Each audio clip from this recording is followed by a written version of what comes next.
Hi, everyone. I'm Pastor Alicia Johnston, and I talk about all things LGBTQ and Christian. We talk a lot about affirming theology from a conservative Christian viewpoint and why churches should be more inclusive, more welcoming, and more supportive of same-sex marriage, as well as transgender people. So if you're interested in learning about those subjects, if you're curious about them, agree or disagree, this is a good community for some useful, productive dialogue on those subjects. Please hit the subscribe button and join us. Also, like this video if it's helpful to you. Today, we're going to be talking a little bit less about the theological side and a little bit more about the practical side. I recently had the opportunity to spend some time with some college students at a conservative Christian college. This is a group of LGBTQ kids, most of whom were not out on Christian campuses, who sadly had to meet kind of privately without people knowing, just in order to find the support that they need to get through their college experience. And that was a Seventh-day Adventist college. I'm not going to say what it was, but I've had the opportunity to do this a few times and to talk to these students who unfortunately don't often have a safe place within those communities where they can share their experiences. And so a lot of people really aren't even aware of what it is like for them to be on our campuses. So exactly how many people are influenced by this? Well, it's hard to get exact numbers. I'll put my reasoning in the description, but it has to be well over 100,000 students who are in this situation, which means, number one, this is what they want you to know. We are human. Honest to God, that was the first thing that somebody said. It just came from the gut, just from their experience walking around campus every day. And everyone just shook their heads in agreement like, yeah, we want them to know that we're human beings just like they are. So often in this conversation, people throw around terms like gender ideology. They talk about homosexuality. They talk about this as an issue or as a subject. They want you to know, they want you to remember that even though most of them don't feel safe coming out and identifying themselves and speaking frankly and honestly because it's not a safe place for them, they're asking you to remember that they're human beings and that when you talk about this subject, you are talking about people. They feel pain, they feel joy, they feel longing, they feel loneliness, they feel hurt when you stereotype them and when you say things that aren't true about them. And in my conversations with students on these kinds of campuses, they hear a lot of really negative comments from other students and from professors. People assume that if they have a roommate, that they must be sleeping with their roommate. People spread all kinds of rumors about them. If they cut their hair to look a little bit more queer, people turn their backs on them. And it's an incredibly uncomfortable situation. You know, to share something about yourself and have someone say something like, well, I disagree with you, but I shall accept you.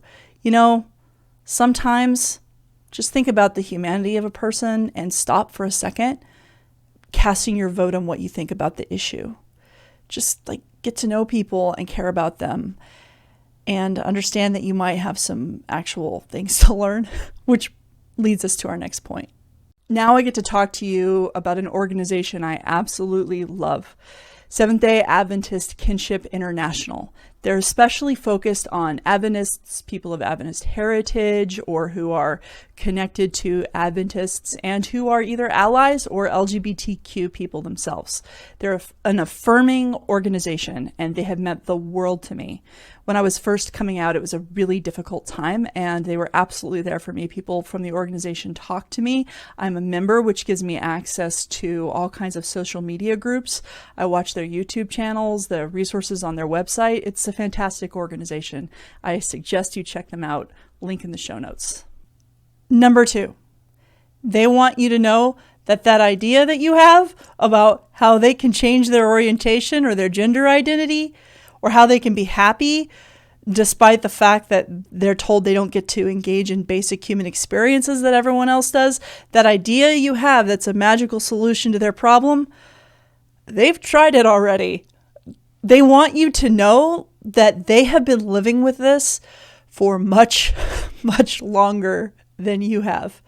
And this is one of the things that constantly amazes me about how the church often approaches this subject, is they are a bit quick to come up with solutions without ever checking to see if those solutions might be real. For example, a lot of people will say about trans people that, well, you just need to kind of lean into, like, if they're a trans woman, so they were assigned male at birth, they grew up thinking with people thinking they were male, and they transitioned to being a woman when they became more aware of themselves, and they are in fact a woman.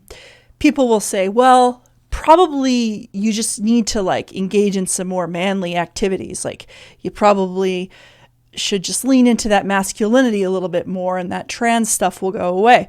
Well, the truth is, trans people I know have been military veterans, Air Force pilots, auto mechanics, police officers. The manliest of the manliest profession is pretty typical. Most trans people spend those who come out in life, later in life, spend decades of their life trying to somehow live into the gender that society says they're supposed to be. So sometimes the church just needs to have a bit more of a posture of humility to sit back and learn and think, oh, we don't really know what all the answers are. Here's a thing we think of, but is it valid? Is there anything actually to it? And don't just pick out the one or two people from the queer community who might agree with the things you have to say and say, well, see, this is a queer person. This is the way it is. Because that doesn't work either, because you're the one curating the narratives that work the best for you. So you're not really learning anything. You're just kind of picking people who agree with you already, and you haven't learned a thing. So what students want you to know is they tried it already. They've already made those attempts, and they need to have the church, the cisgender heterosexual church, to step back for a moment and take a posture of listening and of learning instead of always reacting and trying to cure and trying to make a project and trying to fix things that they don't actually understand at all. And part of the problem and the impetus behind this desire to say, here's the solution, without really being sure that it's a solution, is that the church is not willing to help the queer community to bear this incredibly heavy burden that they have placed on them.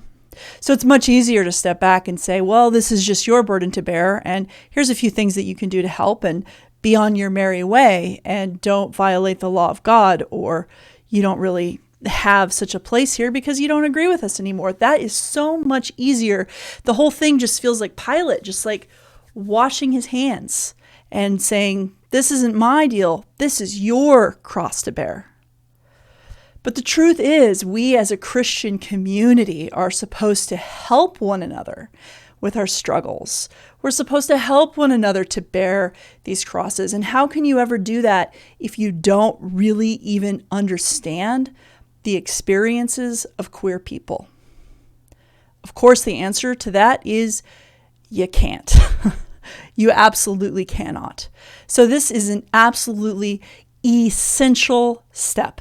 So first, always remembering the humanity of my community of lesbian, gay, bisexual, and transgender and queer people, always remembering our humanity. And two is listening and understanding instead of assuming you have the answers, being willing to walk alongside of us instead of giving these kind of flippant, oh, here's what you should do, and then just washing your hands of it. Number 3, that college students at Christian universities that are not LGBTQ affirming want you to know. Number 3 is that they know more about this subject than you do.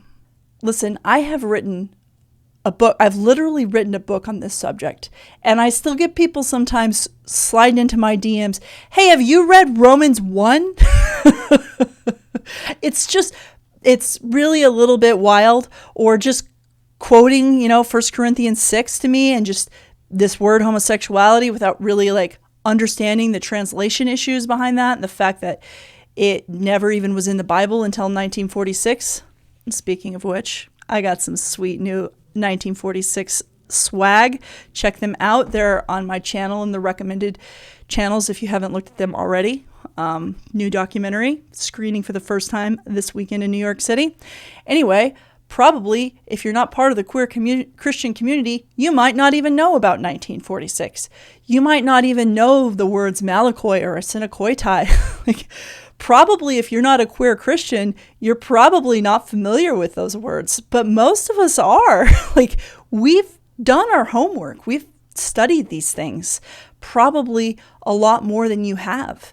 And this is what these students want you to know, is that this is something that we have been thinking about, studying about, learning about, looking at different angles of for a long time. They may be young, but they have probably spent more years of their life, more time. They've probably read more. They're probably more familiar with these subjects than most of their professors, quite frankly. It's sad, but it's kind of true. And so what they want you to know, again, is that taking a posture of a learner and like maybe just engaging in this conversation a little bit more. So this is why I provide a lot of resources for Christians who want to understand this subject better. It's in your language as a conservative Christian, and I just want to help you and guide you and educate you. And maybe you're going to disagree at the end of the day, and everybody is on their own journey and makes their own decisions. I don't take ownership of your decisions, but I do want to be here as a resource for you if you can take a step back and try to learn and try to grow. And the truth is that all three of these actually work together in an interesting way. The first one, understanding people's humanity, the humanity of the LGBTQ community. When conservative Christians really first started to confront these questions in a serious way, which wasn't until probably the 70s, maybe the late 60s, but definitely the 70s, they had certain ideas about what would be called then the gay and lesbian community. They had certain ideas about us and what we were like, and those ideas were not ideas that were respectful of the humanity of queer people. There were a lot of people who believed at the time that LGBTQ people were sexual addicts and predators. There are statements about the way that we would experience intimacy in a relationship being compared to being like animal-like, like really, really gross things that I've seen in Christian publications from the time. Just deeply, I mean, literally saying it's animal-like, that is literally dehumanization. Now, this is largely where society was at the time. It's not like it's only Christians who did this. Christians have been slower on the game to change, but this is something that was really part of culture in general, and Christians contributed to and also were influenced by, as being part of the culture. But I hope we're not there anymore. I hope we've moved on. The past is the past, and we can talk about that, and we should try to understand it. But ultimately, we have to say, yeah, the church has messed up in the past. What are we going to do today? What are we going to do now? And the truth is that, going again to these ideas of how do LGBTQ people, what works for them, what's helpful for them. And that question is one that, again, because of the dehumanization and the stigma that's existed, the church often hasn't understood because they haven't even understood who we are. And often the theology itself has often been rooted in these kinds of things. Look at the fact that Sodom and Gomorrah has been applied to the queer community for so long. That is a story about gang rape. That only makes sense if you're dehumanizing LGBTQ people. So we fail to understand how there's this feedback loop between how we treat, understand, and love people, how well we understand their humanity, and the theological conclusions we come to about each other.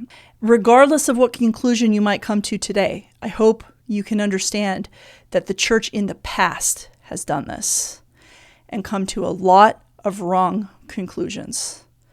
And say, hey, even if you disagree with me, even if you're not affirming and you never get to being affirming, at least can we look at this thing in a fresh way? These are the kinds of conversations I want to have on my channel, and I hope that you are willing to join me. If so, hit that subscribe button. Comment in the sections, like the videos, be part of this community, be part of this conversation. I am so happy that you are here and watching these videos. We've got more on other subjects, and this is only going to grow. And I'm just very grateful and glad you're here. And remember, when these things get difficult, God loves you. God is not sitting there waiting for you to make a mistake so that you can be zapped. And God wants to be with you and cares about you. And it's not about you getting everything right. So trust in the loving character of God. Thank you so much, and you have a great day.